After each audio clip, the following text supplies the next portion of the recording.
Hello everyone, welcome to another Music Talk Tuesday, and today, since it is St. Patrick's Day, I am going to be briefly addressing some Irish songs that I think are ones that people usually listen to when they celebrate St. Patrick's Day. I decided not to make a month dedicated to St. Patrick's Day because I think it's a more specific holiday. Um, and it's not like Valentine's Day where it's kind of on a more general level celebrated by everyone. Um, whereas St. Patrick's Day usually doesn't involve so much from people who may not necessarily have the um, Irish blood or culture in them. I myself being not one of them, but usually people, when they participate in St. Patrick's Day, is just wearing green or something like that. We don't really usually throw a party, or, we don't usually celebrate with somebody like we do with Valentine's Day. It's not like Christmas or Easter. So it's a little bit of a more general holiday. It's a very fascinating holiday. I'm sure there's a lot of history to it. Which I hope to discuss maybe in future videos when the video day that falls on St. Patrick's Day um, is centered around such to where I can discuss something that involves St. Patrick's Day within that day. So basically, as far as my channel is concerned, I'm not going to dedicate a whole month to St. Patrick's Day, but I will dedicate the day of St. Patrick's Day a specific St. Patrick's Day video. So with all that out of the way, let us discuss the Irish songs that I came up with for this list. Now, the first Irish song is one where there have been various renditions over the years, but it's one of those songs that, just has this very nice and soothing tone to it. And that song is My Wild Irish Rose.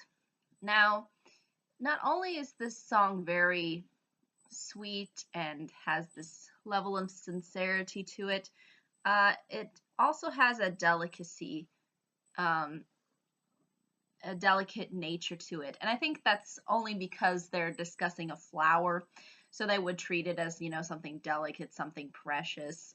But within the song, you sort of see how the narrator kind of tries to capture the sort of beautiful feelings that I guess what you would that an Irish rose sort of provides the narrator. And again, it seems to capture that sort of Irish essence to it. And he also addresses too how there's nothing like the Irish rose. Like there's nothing that can compare to how beautiful the Irish rose is. Now, some people I think people like to interpret it as a love story, especially because the narrator claims the Irish rose to be a she, so he designates a gender to it.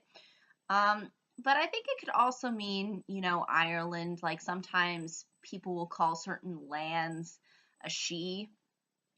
So it could be, just Ireland itself, like the Irish rose is Ireland, or something of that nature, or just things maybe associated with Ireland. But again, the Irish rose is sort of an analogy for the one thing that the narrator loves. So it's a very simple song, but at the same time, there's just a lot of heart to it. There's just a lot of beauty, and there's this very kind nature to it. And again, you feel like you just feel like that there's like this attachment that the narrator has to it. And I think largely part of that is sort of, having that attachment to that culture, to that Irish spirit, so to speak. So I think that's why this song is definitely worthy of a recommendation. Now, the next song that I'm going to be briefly addressing is the one that's probably the most famous of Irish songs. Now, technically, this song was written by an Englishman, but his Irish sister-in-law made a different version and created different lyrics to it. So it has been sort of ingrained within that culture as sort of a result from this, I believe. And that's why a lot of people like to consider it an Irish song and something that a lot of people um, think about when it comes to famous Irish songs. And this song is called Danny Boy. Not only is this song sort of adopted and sort of treated as something of that is that has the Irish identity, but the interesting thing too, unlike the other song that I mentioned that sort of addresses Ireland and the, sort of the things associated with an Irish rose, this one doesn't address Ireland specifically, so much as it addresses changes within the seasons, changes in seasons, and it basically is sort of a calling to the Danny Boy, to sort of come home because he's been sent away, and sort of that's kind of done with the changing seasons, and basically the narrator is sort of asking Danny Boy to come back, and he's like, even if I'm already dead by the time you return, my grave will, sort of be more cheery, more happy because you came back. So there's this really powerful sense of love that is really conveyed within the song, and it's just one of those. It just has this sadness, but then also this sort of beauty mixed in with it. It it just has this has a weight to it, and you sort of feel the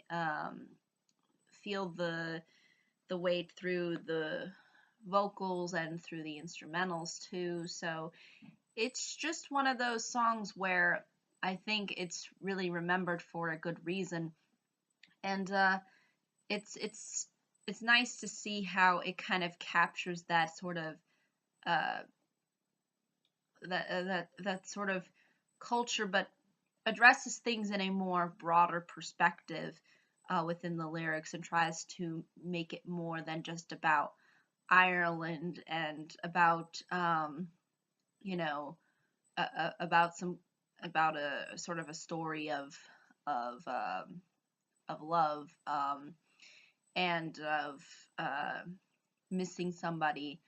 So I think that's something that's very interesting, and I like the way that it approaches it, and I think it really works to the song's advantage. So I think it's definitely worth a recommendation. And there have been many renditions of this song, so it's one of those more folk oriented songs.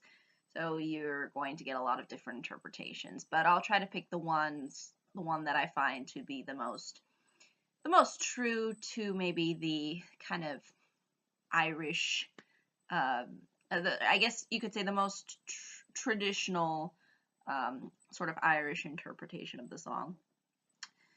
But I think that's ultimately all I can say about that one. Moving on to the Field Athenry. Athenry. This is another folk one with various. I believe it's sung by various people, although it was originally made within the 1970s. But the interesting thing is this song addresses the time the Irish famine was occurring, and basically the song describes of a man named Michael who is imprisoned for stealing food for his family during the Irish famine. So I think it does really speak to the Irish history and the sort of trials and tribulations, maybe even similar to Danny Boy, that kind of, brings out this sense of longing to have some form of peace, and having that sort of loved one return.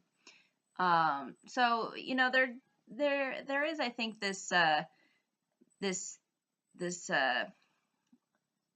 this similar kind of approach to where we see the kinds of the kind of misery and difficulty that has occurred within Irish history, and sort of reflects onto onto the culture.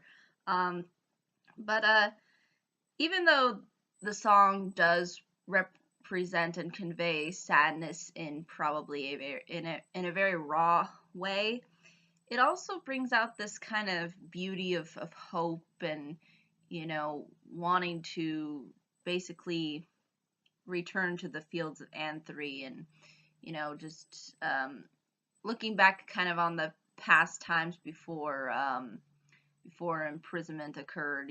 There it has this sort of dualism kind of going on. There's this one aspect of sadness and of longing for the loved one to sort of return from prison, and then there is the sort of hopefulness. Whereas with Danny Boy, I think it's a little bit more, it has a little bit more of a sadder tone to it. This one kind of combines the two of, of sadness and tragedy with a sense of hope. But again, the Danny Boy is really, it has this sort of beautiful sadness to it. Whereas this song, I feel, was trying to kind of combine the two emotions of sadness, and while at the same time expressing hope. So it's very interesting, and I think it really works. And I think the Irish have used this song for a variety of occasions, because again, I think it does convey a sense of history, similar to like how within the United States, we have the Star Spangled Banner, and how that was written during a very pivotal point within American history. So I think it's sort of a similar thing going on with this Irish song, in that the famine was something that was very that really had an impact on the Irish as people. So yeah, I think it really works in that sense, as being sort of a historical kind of take on the culture. So last song that I wanted to briefly mention is Galway Bay. Now, Galway Bay is an area within Ireland. Basically, it's a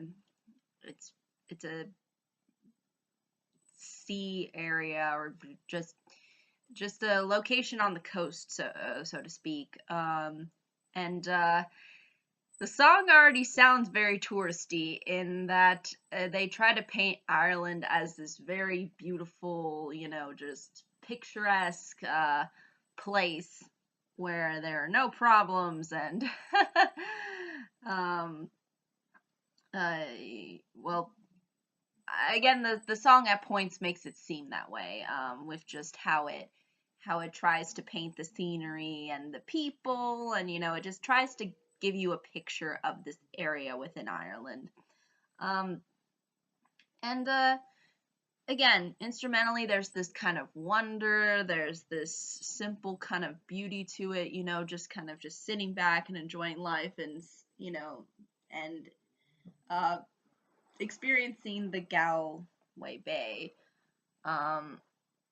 At one point, the lyrics discuss sort of how there was this attempt on trying to maybe change the things, change the way certain things were within this particular area of Ireland.